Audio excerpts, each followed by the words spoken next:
3 4 5 6 लहानपणापासूनची सवय माझी.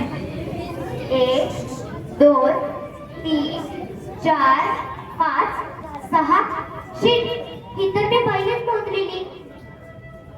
काय बघताय? मी खूप हुशार आहे. मला शून्याचा पाडा सुद्धा म्हणता येतो. म्हणून दाखवू. 0 1 0 0 2 0 0 3 0 0 4 0. नाही, म्हणजे शून्याचा पाडा किती कठीण असतो माहिती का?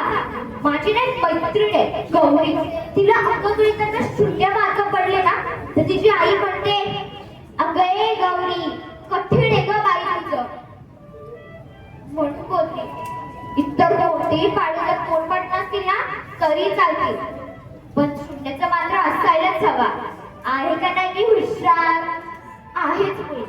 माझे बाबा मला नेहमी हुशार पोरगी म्हणतात, पण माझी आई, तिने मला मात्र असं कधीच नाही म्हटलं. अहो तर काहीच नाही.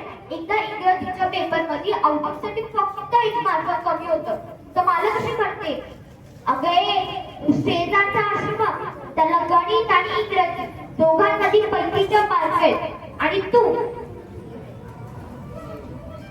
आता मी सुद्धा म्हटली, आई आई मला जरा 17चा पाढा बोलून दाखव का? आजवर जेवढे खाल्ले नसतील तेवढे पटके आजच खाऊ घातले तिने. पण माझे बाबा असे नाहीये.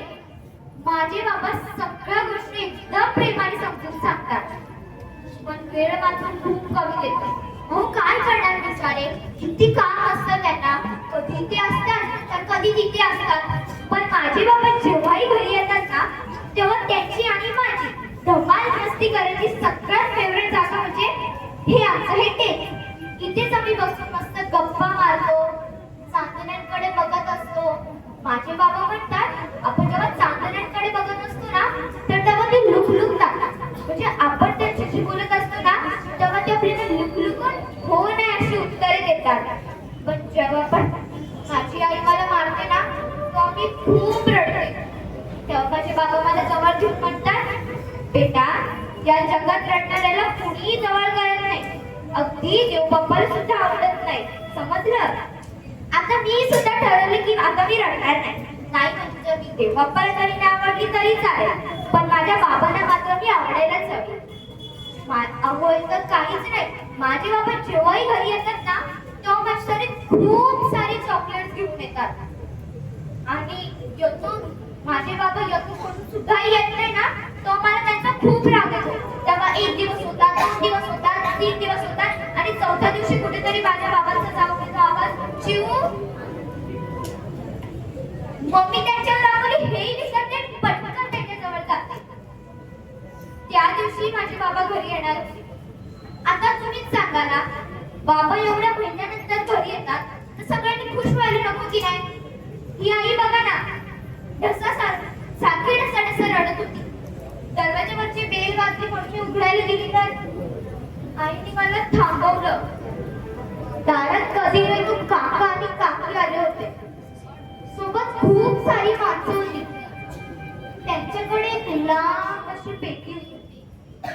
त्या पेटीतून कुणाला तरी बाहेर काढलं. हे बघून आई रडायला लागली. मला खूप भीती वाटत होती. आई अशी का रडते? जमलेले काका काकी मामा सगळे असे का रडतायत? आई बाबा येणार होते ना, काकी बाबा कुठे आहेत? त्या कपड्यात गुंडाळलेल्या व्यक्तीला आई बाबांचं नाव घेऊन रडत कशाला आहे? म्हणजे त्यात बाबा आहेत का? पण का?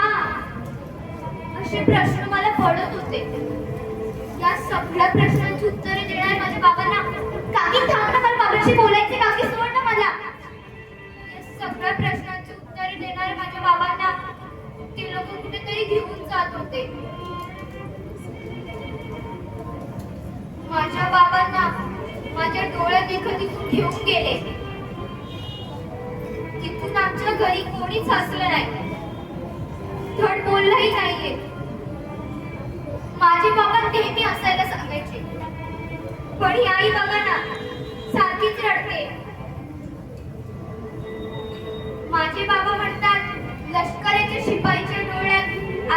कधीच येऊ नये. ते दोन थेंब जीव घेण्या महापुरासारखे असतात. अश्रू आणि महापूर ह्या दोन्ही माणसाला हतबल करतात. एक, दोन, तीन. बाबा मला कमकुवत नाही व्हायचंय. मला या सगळ्या तारेला मिळून तुमचा चेहरा बनवायचाय. लहानपणी जाताना तुमचा चेहरा मला कुणीच दाखवला नाही, पण आता तरी दाखवा ना बाबा, प्लीज बाबा. एक चांदणी लुकलुकली ती मला हो म्हणाली. बाबा आले. बाबा तुम्ही थांबा, मी आईला बोलवते. बाबा तुमच्याशी खूप काय बोलायचे. बाबा थांबा ना बाबा. सॉरी बाबा. पूर येणारी नदीचं आधार कधीच नसतं, पण काय करणार, पाठ फुटतो लगेच.